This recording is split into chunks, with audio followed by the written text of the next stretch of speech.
मागच्या 100 वर्षापासून जिवती चंद्रपूर जिवतीमधील 8,000 हेक्टरच्या वर जमिनी वन दाखवल्या होत्या आणि त्या वन नव्हत्या, त्या शेतकऱ्याच्या आहे.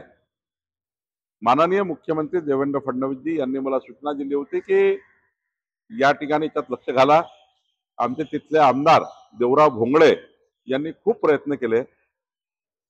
मंत्रालयामध्ये त्यांनी माझ्यासोबत 4 बैठका लावल्या, विधिमंडळात प्रश्न मांडला आणि मी देवराव भोंगळे यांचा आभार मानतो, अभिनंदन करतो की त्यांनी आमच्या महसूल मंत्रालयाकडनं हा अत्यंत महत्वाचा 8,000 हेक्टर जमिनी आज शेतकरी त्याचे मालक झाले.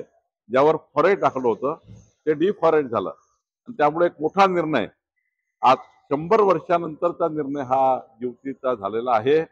मला या ठिकाणी अभिमान वाटतो, आनंदही वाटतो की महाराष्ट्र सरकार, देवेंद्र फडणवीस सरकार, आमचं सरकार हे खऱ्या अर्थाने या 8,000 हेक्टर शेतकऱ्यांना ही जमीन वापस देऊ शकली, याबद्दल मला अभिमान वाटतो.